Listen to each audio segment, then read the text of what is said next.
10वां अध्याय। श्री कृष्ण का द्वारका गमन। शौनक जी ने पूछा, धार्मिक शिरोमणि महाराज युधिष्ठिर ने अपनी पैतृक संपत्ति को हड़प जाने के इच्छुक आतताइयों का नाश करके अपने भाइयों के साथ किस प्रकार से राज्य शासन किया और कौन कौन से काम किए, क्योंकि भोगों में तो उनकी प्रवृत्ति थी ही नहीं। सूत जी कहते हैं, संपूर्ण सृष्टि को उज्जीवित करने वाले भगवान श्रीहरि परस्पर की कलहाग्नि से दग्ध कुरुवंश को पुनः अंकुरित कर और युधिष्ठिर को उनके राज्य सिंहासन पर बैठाकर बहुत प्रसन्न हुए। भीष्म पितामह और भगवान श्री कृष्ण के उपदेशों के श्रवण से उनके अंतःकरण में विज्ञान का उदय हुआ और भ्रांति मिट गई। भगवान के आश्रय में रहकर वे समुद्र पर्यंत सारी पृथ्वी का इंद्र के समान शासन करने लगे। भीमसेन आदि उनके भाई पूर्ण रूप से उनकी आज्ञाओं का पालन करते थे। युधिष्ठिर के राज्य में आवश्यकता अनुसार यथेष्ट वर्षा होती थी। पृथ्वी में समस्त अभीष्ट वस्तुएं पैदा होती थीं। बड़े बड़े थनों वाली बहुत सी गौएं प्रसन्न रहकर गौशालाओं को दूध से सींचती रहती थीं। नदियां, समुद्र, पर्वत, वनस्पति, लताएं और औषधियां प्रत्येक ऋतु में यथेष्ट रूप से अपनी अपनी वस्तुएं राजा को देती थीं। अजात शत्रु महाराज युधिष्ठिर के राज्य में किसी प्राणी को कभी भी आदि व्याधि अथवा दैविक, भौतिक और आत्मिक क्लेश नहीं होते थे। अपने बंधुओं का शोक मिटाने के लिए और अपनी बहन सुभद्रा की प्रसन्नता के लिए भगवान श्री कृष्ण कई महीनों तक हस्तिनापुर में ही रहे। फिर जब उन्होंने राजा युधिष्ठिर से द्वारका जाने की अनुमति मांगी, तब राजा ने उन्हें अपने हृदय से लगाकर स्वीकृति दे दी। भगवान उनको प्रणाम करके रथ पर सवार हुए। कुछ समान उम्र वाले लोगों ने उनका आलिंगन किया और कुछ छोटी उम्र वालों ने प्रणाम। उस समय सुभद्रा, द्रौपदी, कुंती, उत्तरा, गांधारी, धृतराष्ट्र, युयुत्सु, कृपाचार्य, नकुल, सहदेव, भीमसेन, धौम्य और सत्यवती आदि सब मूर्छित से हो गए। वे शारंग पाणी श्री कृष्ण का विरह नहीं सह सके। भगवत भक्त सत्पुरुषों के संग से जिसका दुहसंग छूट गया है, वह विचारशील पुरुष भगवान के मधुर मनोहर सुयश को एक बार भी सुन लेने पर फिर उसे छोड़ने की कल्पना भी नहीं करता। उन्हीं भगवान के दर्शन तथा स्पर्श से, उनके साथ आलाप करने से तथा साथ ही साथ सोने, उठने, बैठने और भोजन करने से जिनका संपूर्ण हृदय उन्हें समर्पित हो चुका था, वे पांडव भला उनका विरह कैसे सह सकते थे। उनका चित्त द्रवित हो रहा था। वे सब निर्निमेष नेत्रों से भगवान को देखते हुए स्नेह बंधन से बंधकर जहां तहां दौड़ रहे थे।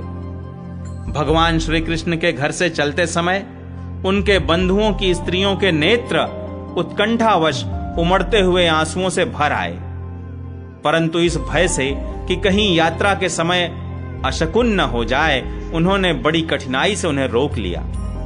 भगवान के प्रस्थान के समय मृदंग, शंख, भेरी, वीणा, ढोल, नरसिंगे, धुंधुरी, नगारे, घंटे और दुंदुभियां आदि बाजे बजने लगे।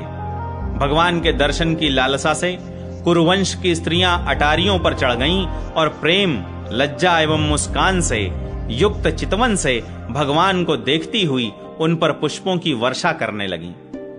उस समय भगवान के प्रिय सखा घुंघराले बालों वाले अर्जुन ने अपने प्रियतम श्री कृष्ण का वह श्वेत छत्र, जिसमें मोतियों की झालर लटक रही थी और जिसका डंडा रत्नों का बना हुआ था, अपने हाथ में ले लिया। उद्धव और सात्यकी बड़े विचित्र चंवर डुलाने लगे।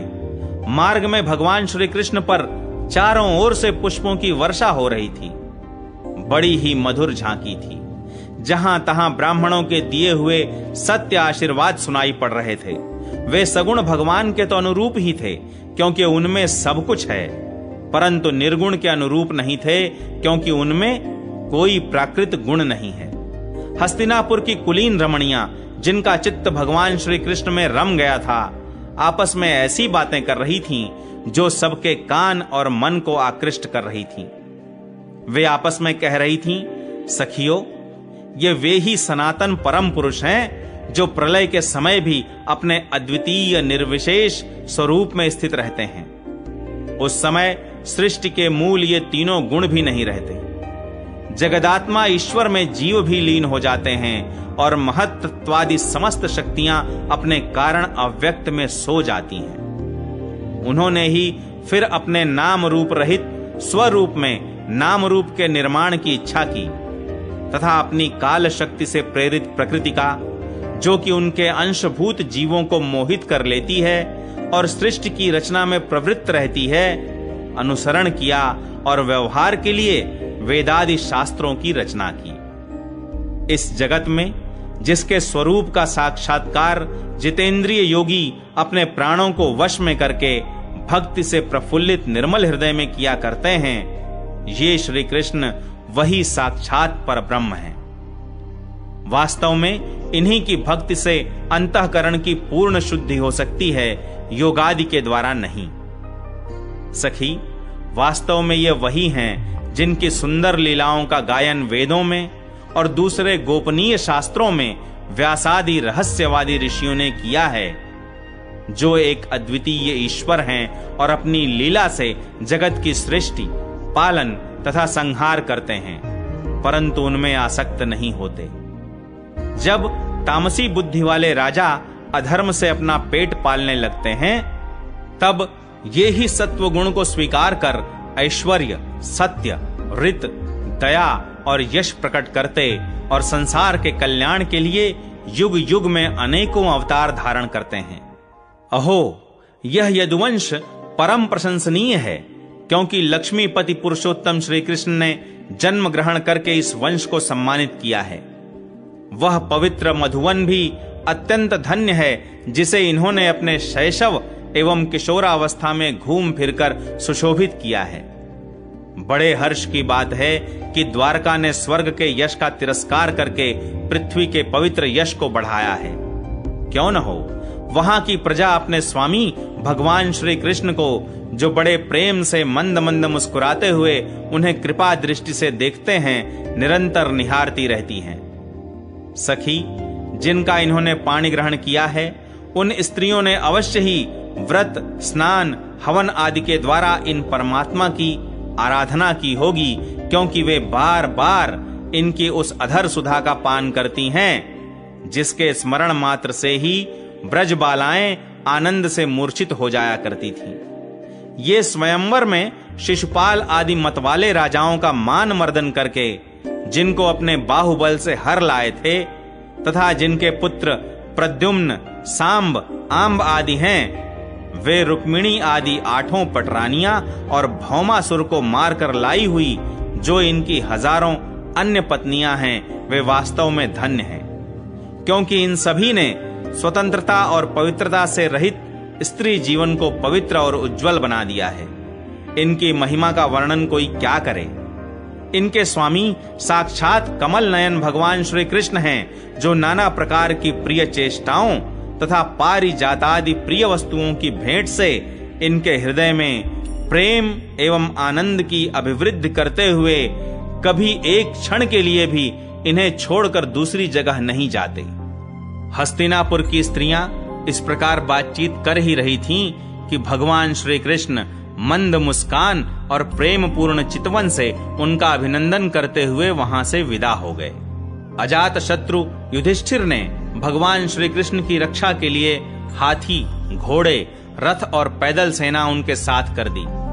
उन्हें स्नेहवश यह शंका हो आई थी कि कहीं रास्ते में शत्रु इन पर आक्रमण न कर दें। सुदृढ़ प्रेम के कारण कुरुवंशी पांडव भगवान के साथ बहुत दूर तक चले गए।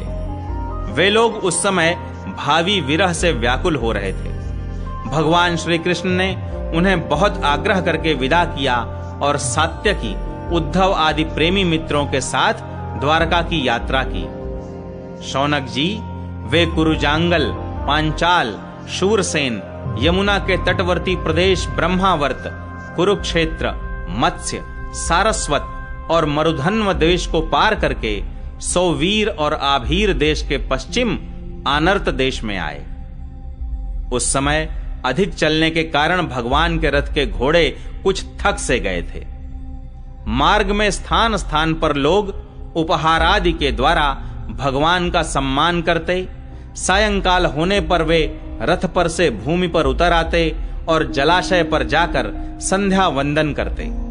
यह उनकी नित्यचर्या थी।